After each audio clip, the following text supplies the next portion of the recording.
Kuna vitu ambavyo mkulima unakuwa huelewi, lakini huwezi ukaambiwa na mtu yote kwa sababu kuna mkulima, kuna mdau wa tumbaku, kuna mnunuzi, lakini pia kuna wadau ambao ni viongozi. Wanafanya kazi kubwa sana katika kuhakikisha kwamba zao letu la tumbaku linafika mbali, lakini kuna mtu mwingine unakuta haelewi kwamba ni jitihada gani zinafanyiwa. Leo nataka nikufundishe na nataka nikwambie mambo 10 ambayo yamesababisha bidhaa yetu ya tumbaku kuweza kuporomoka sokoni, bidhaa yetu ya tumbaku kuweza kununuliwa tofauti na tulivyotegemea katika msimu huu tulionao. Sasa haya ni mambo 10 yaliyoathiri soko letu la tumbaku kwa wakulima, wanunuzi na wadau wote wa kilimo hiki cha tumbaku. Kitu cha kwanza ni ubora wa tumbaku. Kwenye ubora wa tumbaku imekuwa ni changamoto kubwa sana, kwa sababu mwaka huu tumepata ubora mdogo wa tumbaku kuzingatia athari tulizokutana nazo, lakini pia pembejeo tulizotumia. Kuna sehemu tumetumia pembejeo kwa mara ya kwanza, yaani kuna pembejeo ambazo tumezitumia kwa mara ya kwanza. Kwa hiyo kidogo ni vigumu katika ulinganifu wa matumizi, kwa hiyo tumeweza kupata tumbaku ambayo ina ubora mdogo. Lakini kitu kingine ni kilichosababisha tumbaku kuwa na ubora mdogo ni mvua. Mvua zimeweza kuwa ndogo, lakini pia ikapelekea tumbaku ikawa fupi. Sasa tumbaku kuwa fupi ina maana hatuwezi tukapata tathmini ya ukubwa wa jani na tathmini na urefu wa shina. Inamaanisha kwamba kwenye tumbaku tunategemea kupata priming, lax, cutters na medium leaf, lakini kulingana na msimu jinsi ulivyokuwa ililazimika tuweze kukatia chini. Sasa kukatia chini na maana gani? Kukatia chini na maana kwamba tulifanya sana wengi low topping. Ndio maana ukija kwenye tathmini ya mauzo unakuta hakuna au ni wachache walioweza kuuza grade ya leaf.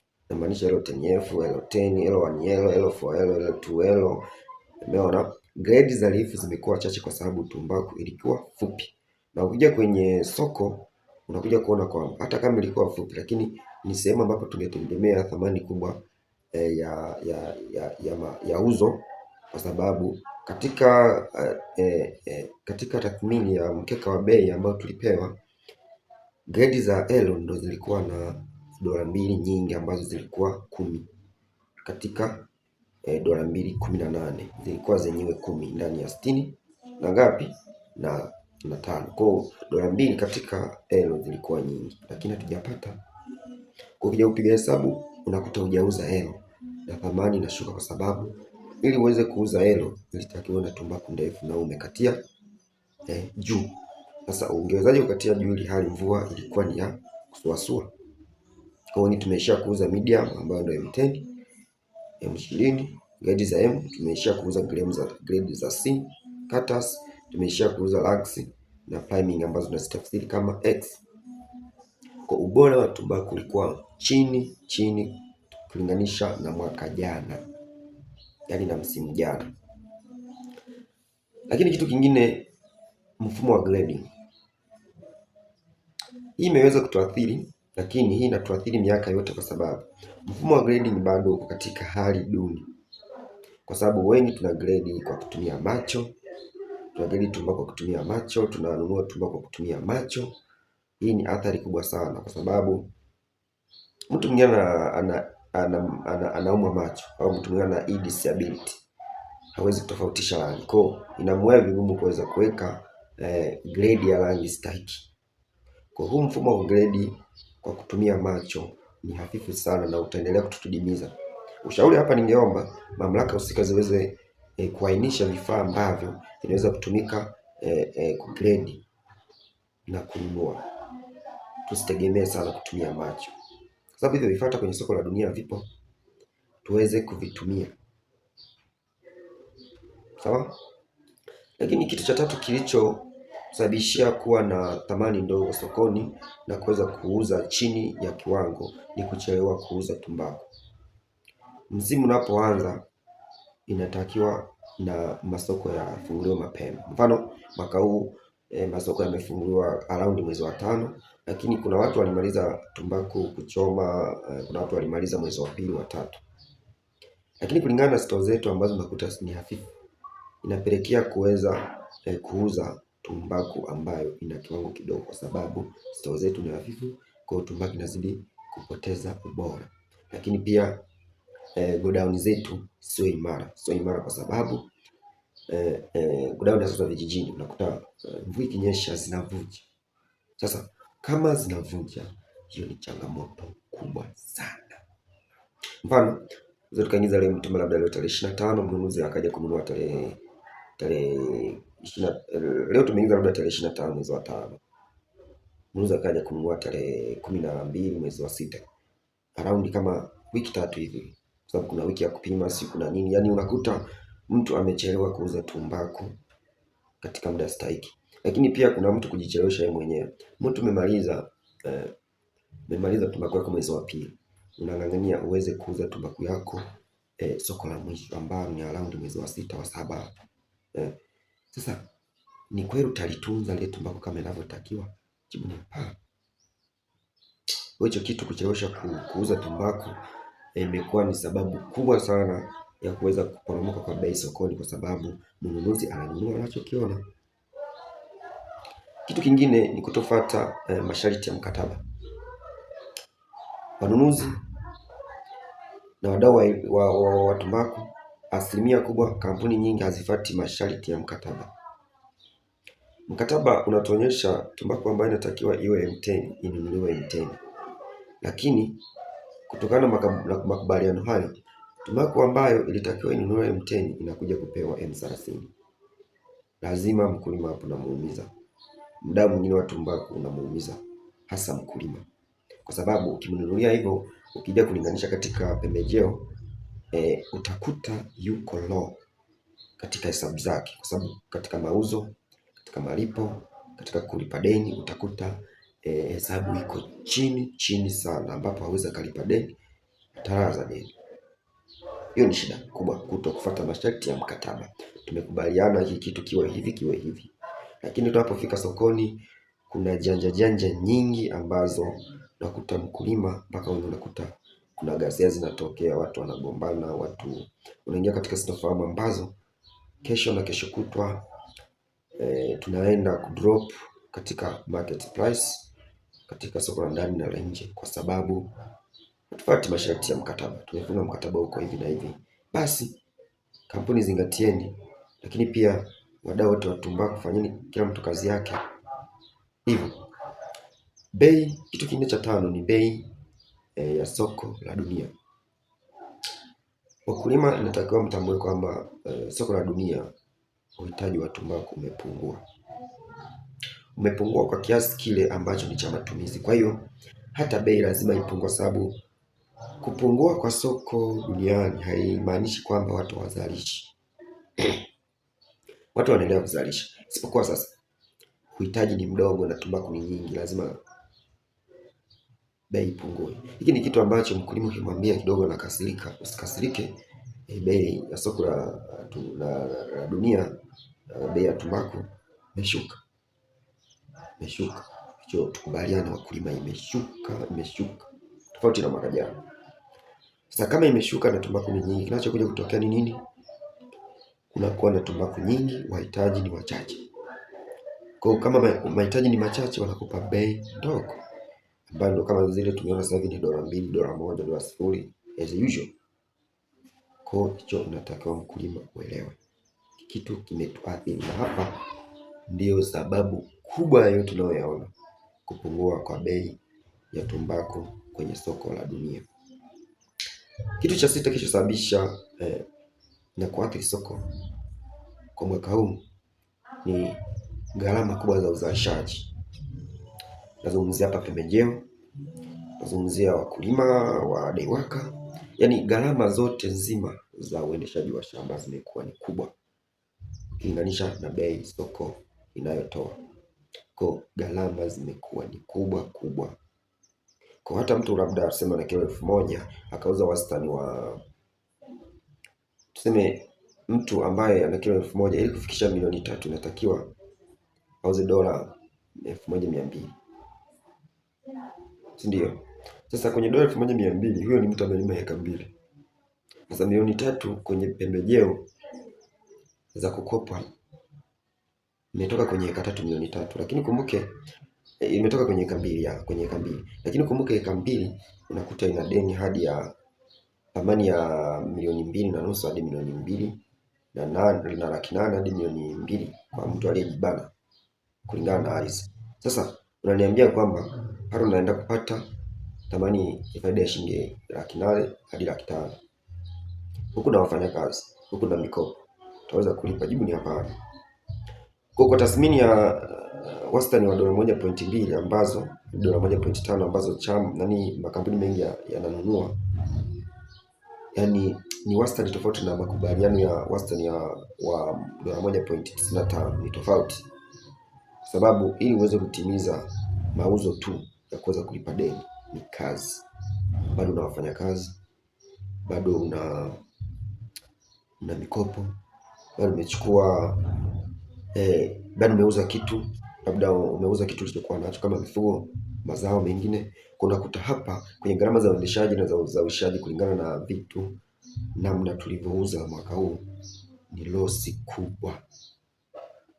Lakini kitu cha 7 ni mabadiliko ya tabia nchi. Hii ngoja nifafanue vizuri. Pia tunaanza kulima, yani mvua ilisumbua sana. Na mabadiliko ya tabia nchi yamesababisha kwa kiwango kikubwa, kwa sababu tulitegemea tumbaku yetu inakuwa ndefu ikawa fupi.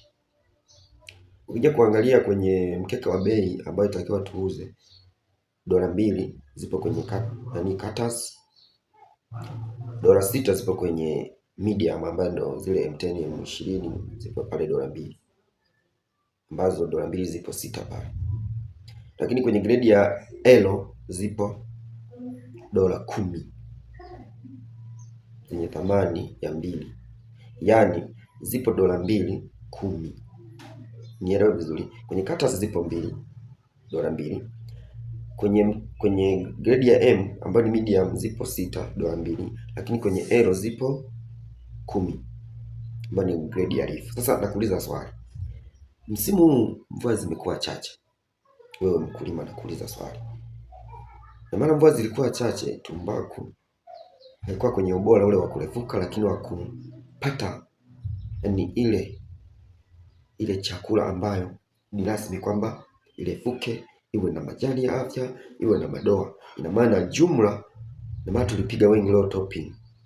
Sasa kama tulipiga low topping hatuwezi tukapata grade ya lifu, yani tulikatia chini. Sasa kama tulikatia chini, hatuwezi tukapata tumbaku ya lifu kama L10, L10F. Waliopata ni wachache, kwa ndo maana wengi ambao tumeuza tumbaku.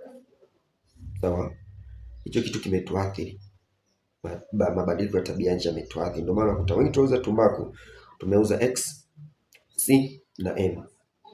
Kwamba unakuta mtu ameuza L mtumba 2 au 1 L. Hiyo wakulima tuikubali, kwa sababu mabadiliko ya tabia nchi yapo mwaka na mwaka, yapo sehemu na sehemu, yapo katika maana ya uzalishaji katika kila mwaka. Inaweza ikawa mazuri, inaweza ikawa mabaya, inaweza ikawa ya kati. Sasa ukumbuke kwamba tumbaku zetu mwaka huu zilikuwa ni fupi, kwa tulikatia chini katika majani, jani 10, jani 5, jani 7, jani 13, 15. Ilikuwa ni vigumu kupata grade ya lifu, ilikuwa ni ngumu kupata elo. Kwa mabadiliko ya tabia nchi, asilimia kubwa yametuyumbisha katika upande wa mvua. Mvua za ukanda tumeziona zilivyokuwa, kwa tusilalamike kwa kiasi kikubwa kwamba yani tukatupia mzigo sehemu moja kwamba ndo wasababishi wa soko letu kuwa hivyo. Hapana, mabadiliko ya tabia nchi ya. Lakini kitu cha 8 ambacho kimesababisha soko letu kuwa na thamani ndogo mwaka huu ni elimu ndogo ya wakulima. Jamani, mimi wanapenda kusema kila mtu afanye kazi yake. Mkulima afanye kazi yake, na wewe mdau wa tumbaku fanya kazi yako, na wewe kiongozi fanya kazi yako. Watu wanaotolewa ili waweze kutoa elimu, hasa mabwana shamba, maafisa ugavi, hawafiki shambani, hawasanua, hawasimamii vizuri. Tena mabwana shamba wanakuja siku za tukio, Najua wengi wenu mtanichukia, hasa bwana shamba. Bwana shamba unakuta amekuja ukagua, labda amesikia mgeni amekuja wa kampuni amekuja, si ndio? Sasa mfano kuna mmoja alikuja kunikagua, akafika shambani akaniambia, hey, umebananisha. Sasa mimi nikamuuliza, unakuja leo kuniambia nimebananisha na wewe ni afisa ugavi, sema bwana shamba, ambaye itakiwa nipe elimu tangu mwanzo kwenye vitabu. Leo unakuta niko mvuno wa 3, unaniambia nimebananisha. Unabananisha ni ngoe, mbegu au nifanyeje? Kwa unakuta ni kitu haki make sense, si ndio? Lakini pia elimu inayotolewa ndogo kwa wakulima, elimu inayotolewa kwa wakulima ni ndogo, ukizingatia na mahitaji ya mtu na mahitaji ya kampuni. Tunatakiwa tulime, kila mtu apate faida. Mdau wa tumbaku, mkulima, mdau yote apate faida. Lakini kwenye upande wa elimu ya upandaji, elimu ya kuvuna, elimu ya kutunza tumbaku kwenye store, elimu ya kugredi bado ni hafifu. Hasa kwa wakulima ambao wao wanajiita ni wazoefu. Mzoefu unalima kitamaduni sana. Badilika. Kuna watu wanaingia shambani sasa hivi kwa kutumia njia stahiki, wanazalisha kiasi kikubwa, tofauti na wewe ambaye nililima tangu Nyerere iko kwenye uongozi. Sawa, mmetengeneza nini? Kwa tuache dhana potofu, tujifunze. Lakini wanaohusika kutoa elimu, changamke. Mnazembea sana. Huwezi ukaja kunipa semina namna ya kusamadia, niko kwenye plani, unataka nifanyeje? Nishasamadia hata kama nilikosea. Kwa njoo mapema tuchangamshane. Njoo mapema tuelimishane. Twende na muda, kwa sababu ndani ya siku 7 tuweke PK baso, ndani ya siku 21 siku 14 tuweke kani, tuchangamshane twende hivi. Unakuja nimeshapanda labda mbegu, nimetulia zangu, napita pale bwana shamba, na pikipiki kako, pikipiki yako unakuja paki. Mbona nimepanda mnaziita milingoti. Sasa wewe, tumbaku yangu nishaweka kadi, sheke ni PK, unaniambia ni ngoe nimepanda milingoti. Nakumbuka mbolea niliyoweka ni ya mkopo. Hata kama nimejinunulia, labda najitegemea, kumbuka ile ni tayari nimeshaweka asset. Unataka ni ngoe? Wewe kwa nini ukuja mapema kunielekeza kama kweli unafanya kazi yako? Kwa wadau mnaotoa elimu, ukumbuke wakulima, toeni elimu ambayo inaendana na muda na ni stahiki, inayoendana na muda.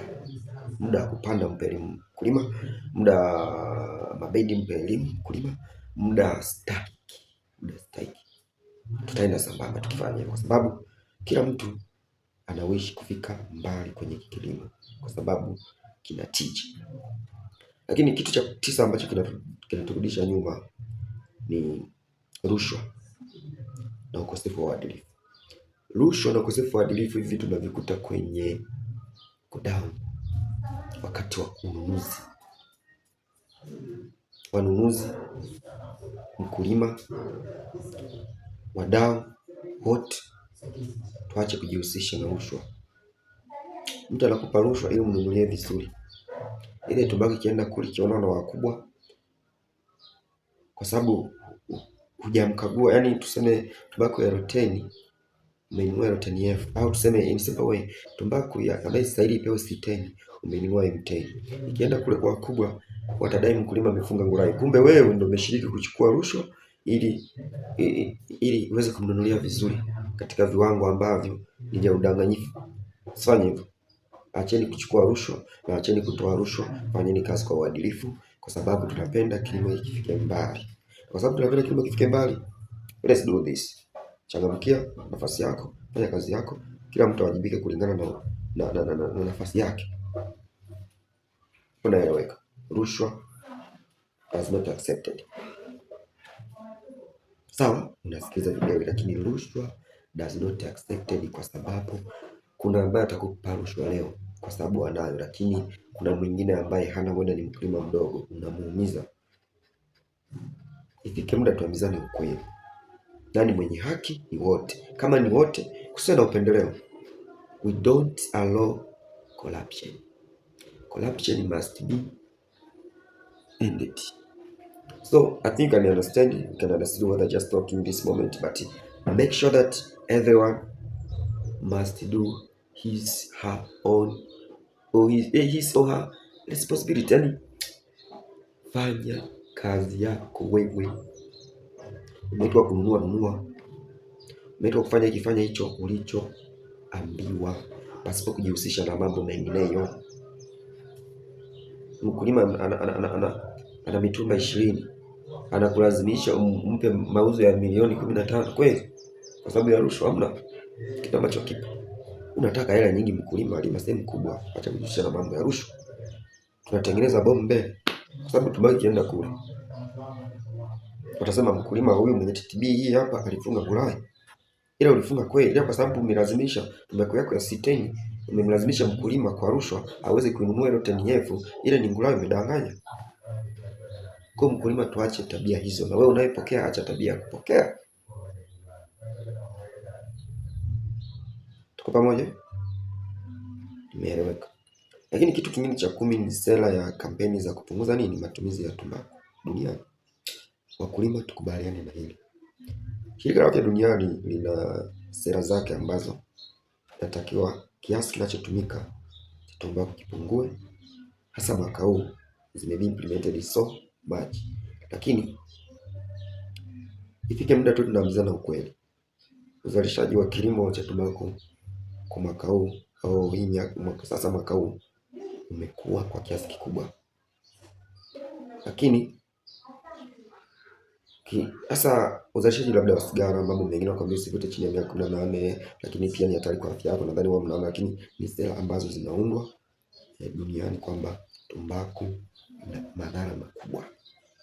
Sasa basi, kama ina madhara makubwa, ina maana asilimia kubwa ya kiwango kinachohitajika duniani katika matumizi kinaendelea kupungua. Mfano, nilikuwa naangalia Brazil ndio nchi kubwa duniani inazalisha kwa kiasi kikubwa na inatumia.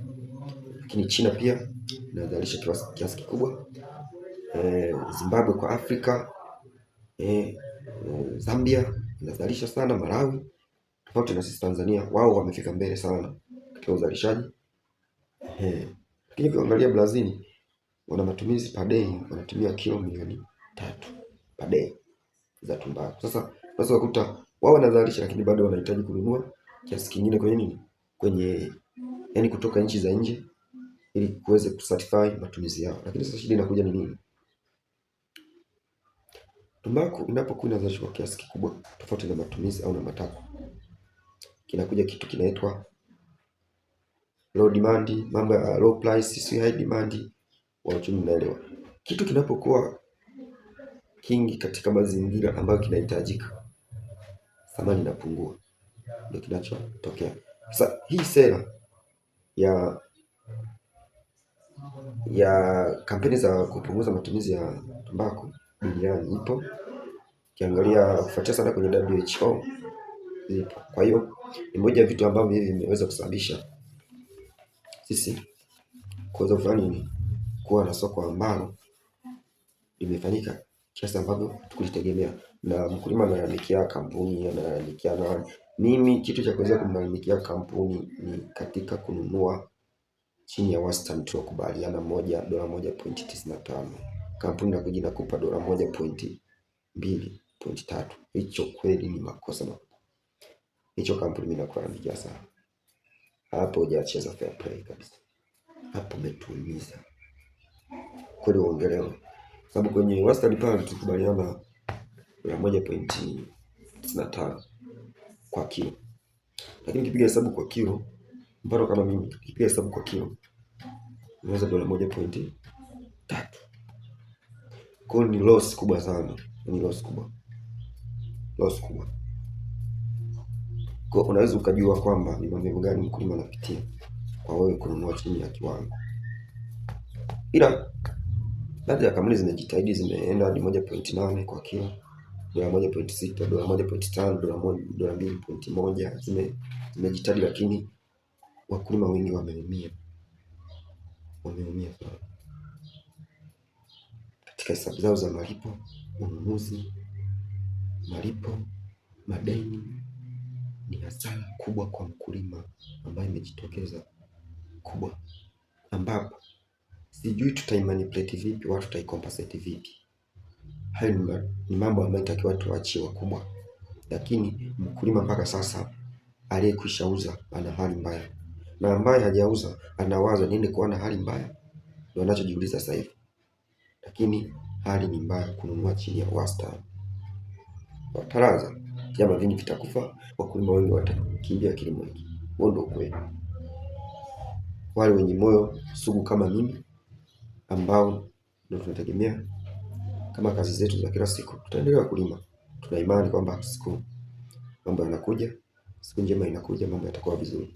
Lakini mwisho nataka nimalizie kwamba soko linaweza kuwa vizuri tukizingatia mambo yafuatayo, mambo manne yafuatayo. Jambo la kwanza, teknolojia.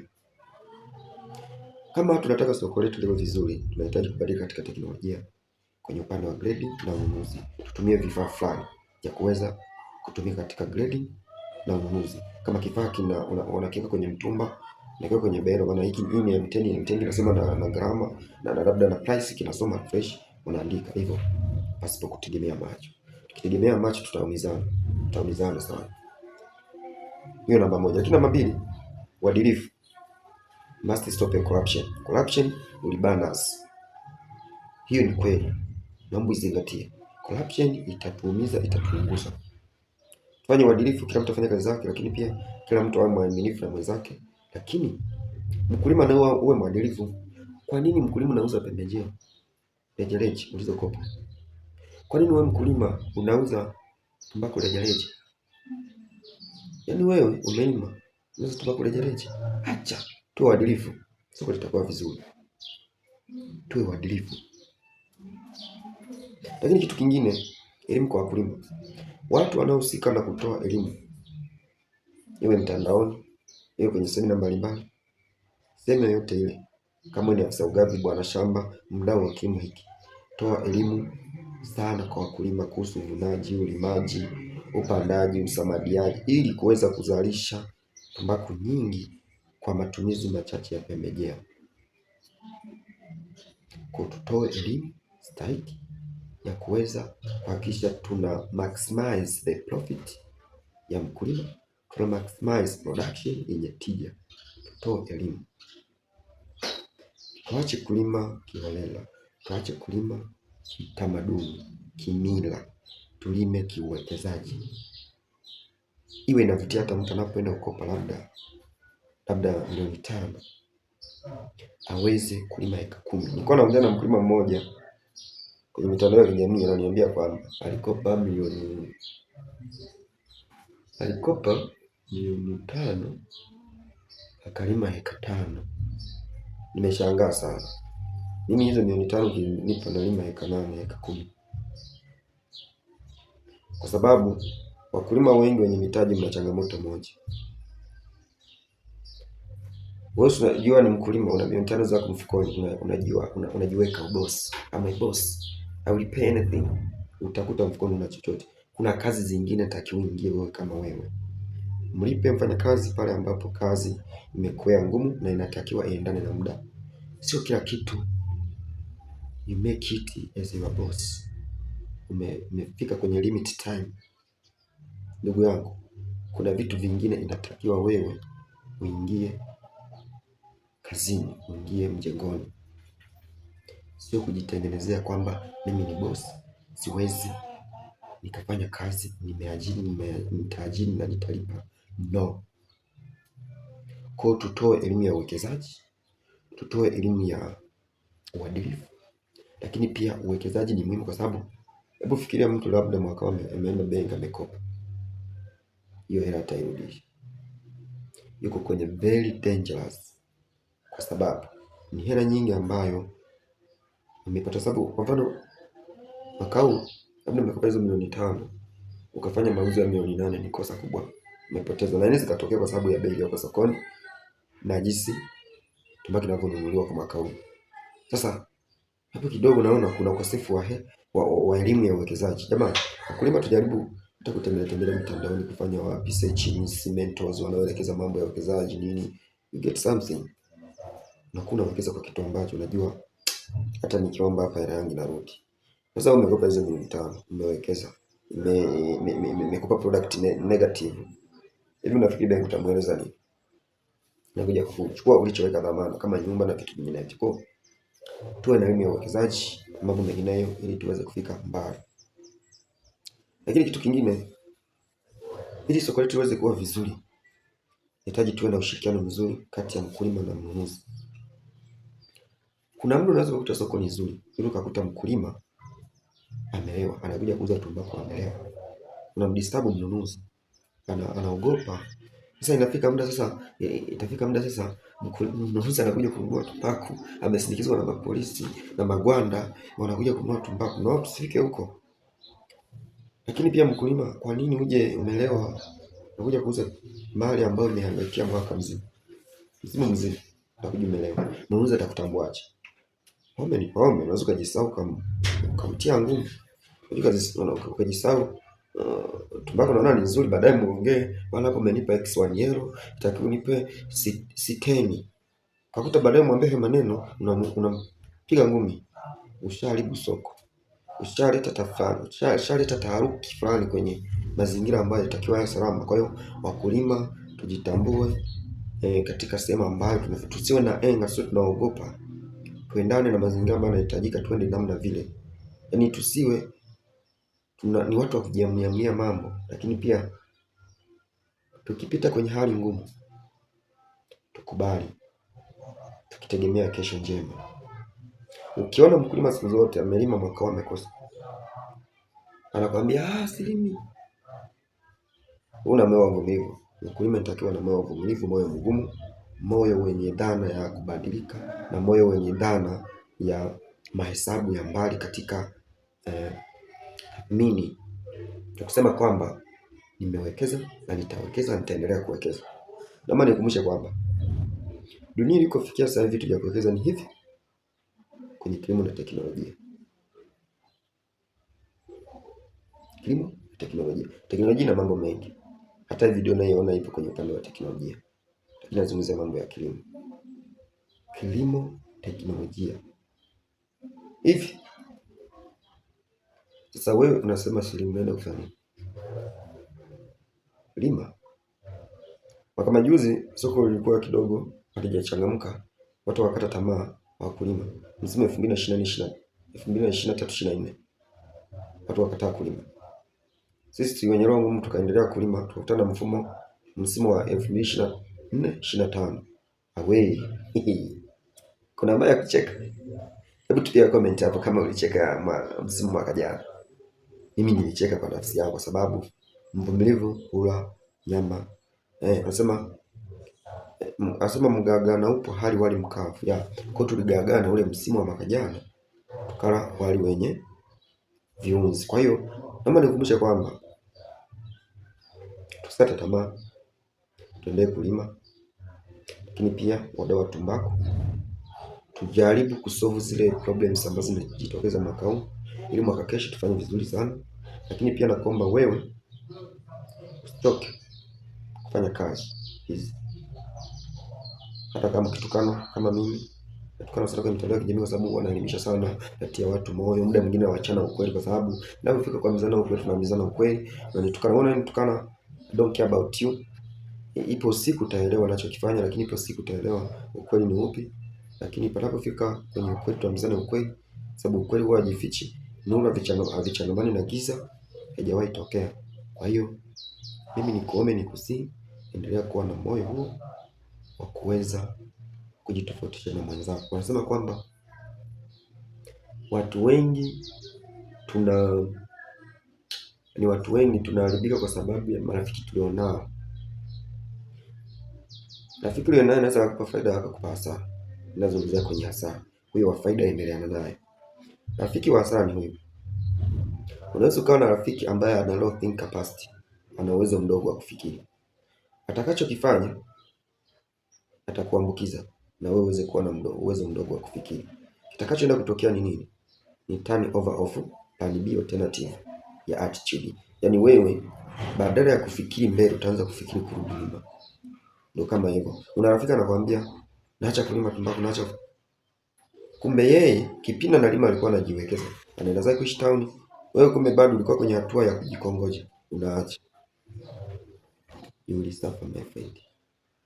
Continue cultivating, do and do.